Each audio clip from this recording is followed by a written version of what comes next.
thank everyone for being here today.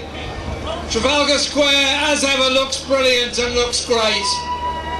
I think we should just consider for a moment what a nuclear weapon actually is. It is a weapon of mass destruction. If ever used, it can only kill large numbers of civilians. They've only once been used in war, and that was in Japan in 1945, and we still see the consequences in the cancers and the destruction and the horror of very old people in Hiroshima and Nagasaki. If a nuclear war took place, there would be mass destruction on both sides. Absolute mass destruction on both sides of the conflict that took place. Those countries that did not have nuclear weapons, for the vast majority, have not taken possession of them. Whole parts of our globe have become nuclear weapons-free zones, Latin America and Africa, for example, as well as Central Asia. It's a credit to the leaders of all those countries on both those continents that that was possible and that was brought about. To the South Africans, Argentinians, Brazilians and many others. They have to be commended for that. And I've attended numerous NPT conferences, the last in New York in May. The Non-Proliferation Treaty has a requirement on the 5 declared nuclear weapon states to take steps towards disarmament, as it does on the, I think, 187 other states not to possess them. It is a very precious thing, and I want to see a Labour government that will adhere to all of the articles of the Nuclear Non-Proliferation Treaty. If elected leader, I would seek to be replacing Trident, not with a generation of nuclear weapons, but jobs that retain the community's skills. And I'm very serious about this point. Very serious indeed. I don't want us to replace Trident. Everybody knows that. Many of the British public don't want to replace Trident.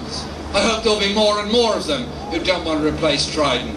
But that's not a reason to make whole swathes of industry redundant or jobs be lost. It's every reason to invest in those towns, those cities, those economies and those skills. So those skills are not lost. They're still working, making aircraft, making ships, making all the things and the high technology that goes with it. They're brilliant at. See this as an opportunity for the regeneration of high-tech industries in Britain, not the destruction of them. We can indeed achieve something very much better as a result of what I would hope would be a positive decision that we don't spend £100 billion on the replacement of the whole Trident system and the submarines and the 25-year lifespan that they would have. We are not alone. There are many people around the world that have stood up to be counted, who wanted a non-nuclear future for their country and their planet. Some have suffered grievously as a result of that.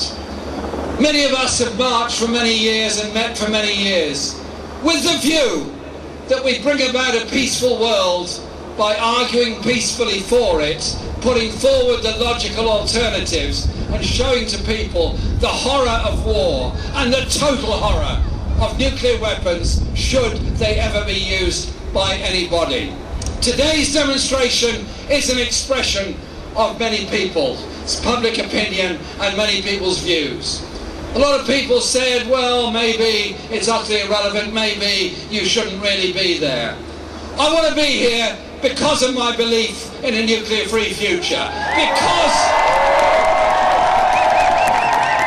I believe that the result we achieved in that dramatic election last year was about reaching out of a different kind of politics in a different kind of world. A world that emphasises dealing with the crying needs of the poor and homeless in this country. those that are going short and suffering public spending cuts in this country, but also a globe in which we address the grotesque levels of inequality across this planet. We solve those by together sharing and working together. We have a serious process of looking after each other by that means. Thank you for coming to today's demonstration. Thank you for showing that you care, and thank you for wanting a peaceful future for this country.